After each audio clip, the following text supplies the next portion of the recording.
ഷേപ്പാണ് ആയിട്ട് വന്നിട്ട് ഇങ്ങനെ ടോപ്പിലോട്ട് പോയിട്ടുണ്ട്. നമസ്കാരം, നമ്മളിപ്പോൾ ഉള്ളത് ഐസ്ലാൻഡിലെ റേക്കവിക് എന്ന് പറഞ്ഞൊരു പോർട്ടിലാണ്. ഇവിടുത്തെ ലോകപ്രശസ്തമായിട്ടുള്ളൊരു ചർച്ചുണ്ട്. ട്രയാങ്കിൾ ചർച്ച് എന്നാണ്, പിരമിഡ് ചർച്ച് എന്നാണ് ഇതിനെ അറിയപ്പെടുന്നത്. ഞാൻ കാണിച്ചു തരാം.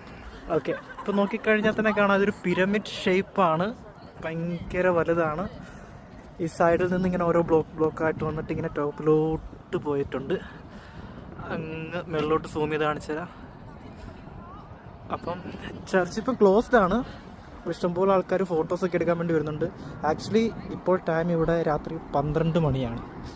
പക്ഷേ ഇപ്പോഴും സൂര്യപ്രകാശവും ഡേ ലൈറ്റും ഒക്കെ ഉണ്ട്. അതുകൊണ്ട് തന്നെ നമുക്ക് 12 മണിയെന്ന് അറിയാൻ പറ്റില്ല. അതുകൊണ്ട് തന്നെയാണ് ഇവിടെ ആൾക്കാർ കുറവ്. നോർമലി ഡേ ടൈമിൽ ഇവിടെ നല്ല തിരക്കുള്ളൊരു സ്ഥലമാണ്. അപ്പം ഇതാണ് ആ ചർച്ച്. വേൾഡ് ഫേമസ് ആണ്. ഒത്തിരി ആൾക്കാർ ഐസ്ലാൻഡിൽ വരുമ്പോൾ ചൂസ് ചെയ്തൊരു ഓപ്ഷനാണ് ഇവിടെ കാണാൻ വേണ്ടിയിട്ട്. നമുക്കിപ്പോൾ അകത്ത് കാണാൻ സാധിക്കില്ല, കാരണം ചർച്ച് ക്ലോസ്ഡ് ആണ്. നൈറ്റ് ആയതുകൊണ്ട് തന്നെ ഇവിടെ എപ്പോഴും ഡേ ലൈറ്റ് ഉണ്ടാവും. ഇപ്പോൾ നൈറ്റ് ആണെങ്കിൽ പോലും ഡേ ലൈറ്റ് എപ്പോഴും ഉണ്ടാവും. നൈറ്റ് ടൈം വളരെ കുറവാണ്. ഇപ്പോൾ ചർച്ചിൻ്റെ ബാക്ക് സൈഡാണ്. ഇതൊക്കെ ഓരോ പില്ലർ ഷേപ്പിലാണ് ചെയ്തേക്കുന്നത്. അപ്പം ഐസ്ലാൻഡിലെ അടുത്ത കാഴ്ചകളുമായിട്ട് അടുത്ത വീഡിയോയിൽ കാണാം.